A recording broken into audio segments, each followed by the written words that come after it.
Era muy temprano en la mañana cuando junto a mi esposa escuchamos una noticia de trascendencia nacional e internacional y los encabezados decían que habían capturado a una de las personas principales del mayor desfalco jamás registrado en nuestra nación, en el área de salud. Un hombre que anteriormente a su captura se vestía de toda clase de lujos y vivía una vida de prosperidad, éxito y renombre. La soberbia, la altivez de rostro acompañaba su personalidad antes de ser capturado por la policía. Fue impresionante ver cómo aquel león que hablaba con altanería, con altivez, aquel hombre que tenía una actitud de seguridad y confianza, aquel hombre que perfilaba ser muy fuerte y seguro de sí mismo, al verse en la circunstancia y en la realidad que lo envolvía en ese momento, parecía convertido en el más pequeño gato, débil e indefenso. El perfil de altivez fue transformado por un rostro de angustia, temor y realidad de lo que le estaba sucediendo. La palabra del Señor nos dice en los proverbios que antes de la caída es la altivez de rostro, antes del quebrantamiento es la soberbia. Así que la palabra del Señor, la escritura de nuestro Dios, siempre nos advierte que el inicio de la caída de cualquier hombre o sistema siempre será la altivez y la arrogancia. Así que como seres humanos deberíamos de tomar ejemplo de los casos ya registrados para darnos cuenta de que hay un gran y eterno peso de gloria en aquellos que viven una vida rodeados de la humildad, de la generosidad, de la compasión, de la misericordia, porque estas cosas son vida para el alma del ser humano. La mayoría de nosotros, no sé si usted lo ha notado, pero la mayoría de los niños, la gran mayoría de los niños siempre desean ser superior a los demás niños.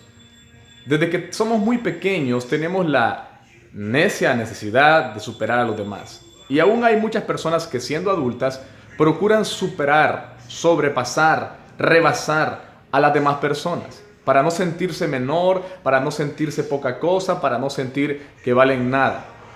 Así que una de las ambiciones del ser humano es siempre ser superior a los demás, ya sea en fuerza, en belleza, en posesiones materiales o en intelecto o conocimientos. La mayoría de nosotros siempre queremos rebasar al resto para no sentirnos, como comúnmente se conoce o se dice, cucarachas sociales. Pero bíblicamente Dios nos envía a ser personas humildes, sin importar las condiciones sociales o las capacidades intelectuales o físicas que podamos tener o poseer. No se necesita ser meramente fuerte o rico para tener que ser obligatoriamente soberbio. Conozco personas que tienen muchas posesiones, pero sin embargo están rodeados de humildad. No están viviendo una vida como si fuese una carrera del más fuerte. De hecho, para Dios los fuertes son desechados, puesto que la palabra del Señor nos enseña en la primera carta a los Corintios que de lo débil escogió Dios del mundo para avergonzar a los fuertes y de lo necio para avergonzar a los sabios. Así que Dios es perfeccionista en convertir la flaqueza o la debilidad de los débiles en grandes fortalezas para el beneficio del Evangelio de Jesucristo.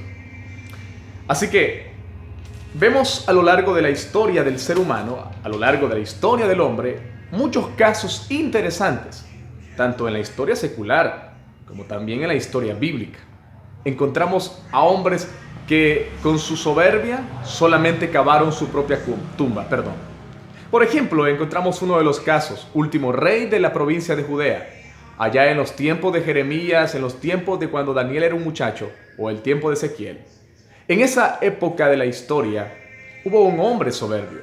No atencionó al consejo de Dios y por lo tanto vivía una vida de manera deliberada, apartada de los preceptos de Dios y en la soberbia y en las concupiscencias de su corazón. El rey Sedequías fue uno de los últimos reyes de la provincia de Judea. Y así como todos los reyes de la nación del norte, Israel, cayeron producto, consecuencia de la soberbia y de la altivez de rostro. Bien dijo el proverbista que antes de la caída era la altivez de rostro. Un rostro altivo, un corazón altivo, una mirada altiva una postura de arrogancia, de prepotencia, de soberbia, de autoridad, de control sobre los demás, tarde que temprano nos puede provocar nuestra propia caída. Así que la Biblia nos ha dado muchos ejemplos para que no cometamos nosotros estos mismos errores. Y encontramos una infinidad de ejemplos más. Por ejemplo, el caso de Acab y Jezabel. La historia los registra como pésimos reyes y gobernantes de la nación de Israel. Ellos fueron personajes sin duda soberbios, alejados de Dios, alejados del propósito del Señor. No los envolvía la humildad. La soberbia era parte de su diario vivir y por lo tanto, para que la palabra se cumpla, los destruyó tarde que temprano. Encontramos a otro hombre convertido en su generación, en su tiempo, como el Rey de Reyes, el título que le habían autodado o autoproclamado los que lo seguían, porque nadie en la tierra tenía la autoridad y el dominio que él tenía, el cual Dios le había concedido y permitido tener. Hablamos del rey del antiguo Babilonia, Nabucodonosor. Nabucodonosor fue un hombre con un poder impresionante, convertido en el hombre más poderoso de la tierra para sus días. Sin embargo, a pesar de que al final de la historia de la vida de Nabucodonosor, dice la Escritura que él se arrepintió y reconoció al Dios de los dioses como el único Dios y murió adorando a Dios por la misericordia de Dios, Nabucodonosor alcanzó la gracia. Es un prototipo antiguo de que Dios expande y extiende su misericordia para con el que Él quiere. Bien dice la palabra, tendré misericordia del que yo quiera tener misericordia. Sin embargo, parte de la historia de Nabucodonosor nos refleja a un tipo de personaje altivo, lleno de tanto poder y de tanta autoridad que se sentía el dueño del mundo y el rey de la tierra. Y por lo tanto mandó a erigir una escultura, una gran estatua, para que todas las personas que pasaran frente a ella la adoraran. Nabucodonosor se convirtió en el alter ego de su tiempo y se convirtió en un personaje destacado, alejado de Dios, adorando a otras entidades, reconociendo hasta cierto punto que había un Dios, porque ya comprendía que había un hombre llamado Daniel que tenía un Dios verdadero. Sin embargo, aunque Dios en cierto momento le manda una advertencia a través de sueños y revelaciones, Nabucodonosor no se retracta y establece mayormente una soberbia. Así que encontramos la caída de este hombre, que terminó como un animal comiendo pasto verde allá en los montes, después de ser el hombre más rico y poderoso de la tierra, de manera extraña, de una manera muy extraña que la palabra no nos registra. Dice que terminó 7 años convertido en un hombre prácticamente en un ermitaño. Así que Nabucodonosor es el ejemplo claro de que no importa cuán alto o cuán grande tú puedas estar en este momento, si tú te apartas de Dios, si tú eres soberbio con las personas, si tú eres injusto con las personas, si tú eres egoísta con las personas, si tú eres crítico, tú eres alguien que lastima, alguien que daña, alguien que ofende, alguien que destruye a los demás, tarde que temprano, sin importar la posición que hayas llegado a alcanzar, como Nabucodonosor, que fue convertido en su tiempo en el Rey de Reyes de la tierra, Dios puede bajarte o nos puede bajar de ese lugar si a Él le place, para darnos una gran lección y para que entendamos y reconozcamos que solo hay un Dios alto y soberano. Y a pesar de que nuestro Dios, como yo le decía esta mañana a mis hijos, a pesar de que nuestro Dios es un Dios de gran poder, de gran señorío, de gran majestuosidad, creador de creadores, señor de señores, rey sobre todos los reyes, el dueño del oro y de la plata y de todos los diamantes y piedras preciosas que existen en la tierra como en el universo, a pesar de esa grandeza que no encuentro una palabra más grande que pueda describirlo, a pesar de estas características que lo envuelven a nuestro Dios, la Escritura dice y enseña que Dios es humilde, que Dios es generoso, que Dios es misericordioso. Es impresionante ver que Él, siendo el hombre más sabio, porque la palabra dice que lo más sabio de nosotros es tonto delante de Él. Así que su sabiduría es impresionante e inimaginable a nuestro sentir. Pero a pesar de que Dios es muy grande y poderoso y sabio, nos perdona. Cuando nosotros como seres humanos le fallamos y le pedimos perdón, Él nos perdona y nos abraza y nos recibe.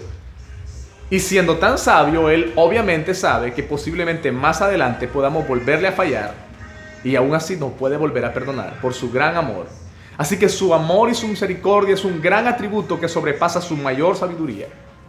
Mejor dicho, a pesar de que Él no es tonto, su amor es más grande que su inteligencia. Porque el amor de Dios sobrepasa todo entendimiento humano, dice la palabra. Pero ese Dios que es tan grande, pero que también es muy humilde, desea que nosotros de igual manera también seamos humildes. Y que la arrogancia no sea parte de nuestra identidad como cristianos.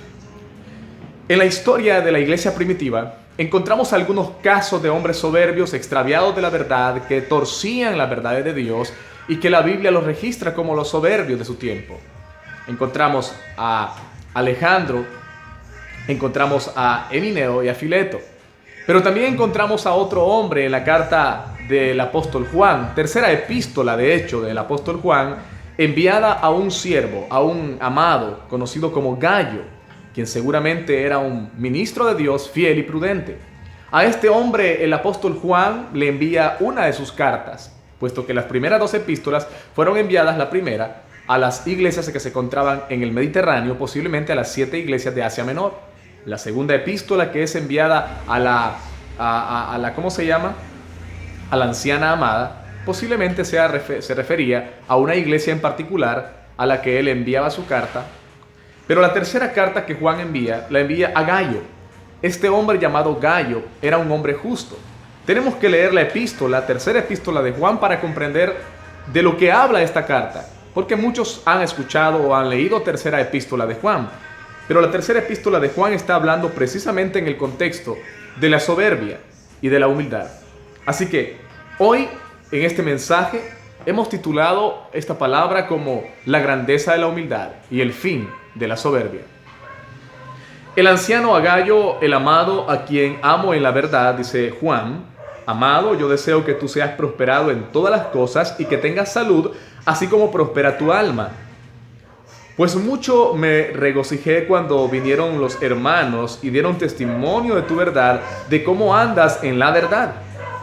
No tengo yo mayor gozo que el oír que mis hijos andan en la verdad, dice Juan apóstol. Así que este hombre llamado Gayo era un hombre que, sin lugar a dudas, a raíz de las palabras registradas en la carta de Juan, tenía un carácter especial y tenía una conducta especial donde transmitía la verdad y lo hacía de forma correcta. Por lo tanto, recibe el elogio y la alabanza. Honra a quien honra merece.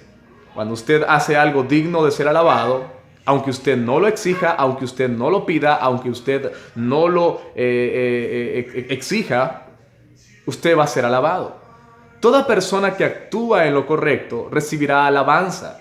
No porque la pida, sino porque la merece, y las personas saben que esta persona merece los aplausos. Así que Gayo no exigía los aplausos, pero Juan en su epístola le aplaude la conducta correcta que este hombre tenía. Pero en esta epístola, muy corta por cierto, quizá la más corta de las 3 que envía Juan, aparecen otros 2 personajes que también marcan una identidad en cada uno de ellos. Tenemos que seguir leyendo la epístola de Juan para que entendamos de lo que habla el contexto. Amado, fielmente, le dice Juan a Gayo: amado, fielmente te conduces cuando prestas algún servicio a los hermanos, especialmente a los desconocidos. Aquí ya estamos hablando de algo más allá. Los cuales han dado ante la iglesia testimonio de tu amor, y harás bien en encaminarlos como es digno de su servicio a Dios, para que continúen su viaje. Porque ellos salieron por amor del nombre de Él, sin aceptar nada de los gentiles. Nosotros, pues, debemos acoger a tales personas para que cooperemos con la verdad. Al parecer había llegado a oídos de Juan que este hombre llamado Gayo había acogido con mucho amor a ciertos evangelistas que predicaban la palabra en los días del apóstol, que habían sido enviados por Juan a Gayo, y Gayo los había aceptado y recibido con mucho amor, y eran hombres que predicaban la palabra sin ganancia deshonesta. Pero por esto mismo Juan envía la carta para que los reciban a pesar de todo, y que los apoyen y que los encaminen en su trayectoria y en su destino ministerial. Gayo aparentemente había hecho correcto en atender a estas personas, en atencionar y en recibir a estas personas. Esto fue aplaudido por Juan. Continúa diciendo Juan en la epístola: Yo he escrito a la iglesia, pero Diótrefes, al cual le gusta tener el primer lugar entre ellos, no nos recibe. Por esta causa, si yo fuere, recordaré las obras que hace parloteando con palabras malignas contra nosotros, y no contento con estas cosas, no recibe a los hermanos, y a los que quieren recibirlos se los prohíbe y los expulsa de la iglesia. Amado, no imites lo malo, sino lo bueno. El que hace lo bueno es de Dios, pero el que hace lo malo no ha visto a Dios. Encontramos una diferencia, una variación en el carácter de estos dos personajes, aunque en esta epístola aparecen tres protagonistas de esta historia. Gayo, al que en la salutación Juan aplaude y alaba por sus buenas obras. Sigue a otro personaje llamado Diótrefes. Este hombre llamado Diótrefes, al parecer, era una persona injusta, mala, inservicial, que no atendía ni recibía a los cristianos que habían sido enviados por Juan, y tampoco reconocía la autoridad apostólica de Juan. Aparentemente no reconocía la autoridad del anciano Juan. Así que Juan, en esta epístola que le envía a Gayo, reprende fuertemente a Diótrefes y habla muy mal en contra de este hombre que al parecer no tenía un corazón de justicia, y que no solamente no recibía a las personas que Juan enviaba, sino que además exhortaba y corría de la iglesia a aquellos dentro de la iglesia que sí recibían y hospedaban a algunos evangelistas o a algunos cristianos en particular que llegaban a ellos. Había dentro de la iglesia de Gayo personas que sí habían recibido a personas de Juan, pero este hombre Diótrefes, al no reconocer la autoridad apostólica del anciano Juan, le prohibía a los hermanos que recibieran a alguien. Y si alguien se atrevía a recibir a un cristiano, Diótrefes tenía la osadía, la arrogancia, la prepotencia de correr de la iglesia a quienes hacían este bien o a quienes prestaban este bien a otras personas. Sin duda es un prototipo satánico. Es el tipo de cristiano egoísta, tacaño, malvado, que siempre tiene una excusa para justificar su error, su fracaso o su falta de amor. ¿No le parece a usted muy particular esta historia de Diótrefes? ¿No le recuerda a usted el carácter de Diótrefes a personas en la actualidad que tienen una conducta muy similar dentro de nuestras congregaciones? Y no estoy hablando de personas que están en las sillas de la iglesia, que son frívolas y faltas de amor. Estoy hablando de líderes, de personas que a pesar del rango, a pesar del puesto o del privilegio de honor que tienen dentro de la congregación, aún como pastores, tienen un corazón frívolo, un corazón duro, un corazón entenebrecido, un corazón inservicial, un corazón egoísta, un corazón altivo, un corazón arrogante, un corazón prepotente, un corazón lleno de arrogancia y de maltrato hacia los demás. Personas que no hospedan. El apóstol dice en una de sus epístolas: no os olvidéis de hospedar, de la hospitalidad, porque algunos sin saberlo hospedaron ángeles. Así que Diótrefes es el prototipo contrario a la identidad y el carácter de un verdadero siervo e hijo de Dios. Egoísta, tacaño, malvado, que no solamente era malo, sino que le enseñaba a los demás a también igualmente ser malos como él. Le prohibía a los que eran justos hacer lo justo. Se enojaba y hasta era capaz de correr en su congregación a los que hacían o prestaban algún bien, a los santos o a los enviados por Juan el apóstol. Amado, no imites lo malo, le dice Juan a Gayo, sino lo bueno. El que hace lo bueno es de Dios, pero el que hace lo malo no ha visto a Dios. Todos dan testimonio de Demetrio, y aquí aparece en este contexto de la pequeña carta de Juan el tercer personaje, otro de los protagonistas de esta historia. Amado, no imites lo malo. Todos dan testimonio de Demetrio, y aún la verdad misma. Y también nosotros damos testimonio, y vosotros sabéis que nuestro testimonio es verdadero. Yo tenía muchas cosas que escribirte, pero no quiero escribírtelas con tinta y pluma, porque espero verte en breve y hablaremos cara a cara. La paz sea contigo. Los amigos te saludan. Saluda tú a los amigos, a cada uno en particular. Así como había dentro de esta congregación de Gayo un hombre malo llamado Diótrefes, que era el malo de la iglesia, era el perverso de la iglesia, también había otro que tenía una cualidad, una característica, una distintiva particular, llamado Demetrio. Demetrio era la otra cara de la moneda. Era el tipo de cristiano sumiso, humilde, hospedador, lleno de amor, lleno de hospitalidad, lleno de compasión y misericordia por las personas que eran cristianas y por todo el mundo en general. Así que Demetrio era la característica y el reflejo de la verdad de Cristo. Un hombre que se prestaba para hacer lo bueno, un hombre que se prestaba para hacer el bien. Hoy en día, en nuestra sociedad, tenemos de toda clase de personas dentro de las congregaciones. Personas que sin lugar a dudas son malvadas. Tienen corazones duros y tratan de transferir esta identidad negativa a los demás. Tratan de enseñar al resto a ser duros y a ser malos, a ser egoístas, a ser inserviciales, a ser faltos de perdón o de misericordia. Pero como también existen en las congregaciones personas de esta calaña o de esta particularidad, también existe dentro de las congregaciones hombres como Demetrio, que por amor a Dios y entendiendo el mensaje de la verdad, transfieren la justicia, comparten la fe y apoyan y reciben a aquellos que también comparten la fe misma. Así que, ¿de qué lado te encuentras tú en este día como cristiano? ¿Qué tipo de creyente eres? ¿Sos aquel hombre o aquella mujer que siempre tiene una excusa para no hacer lo correcto?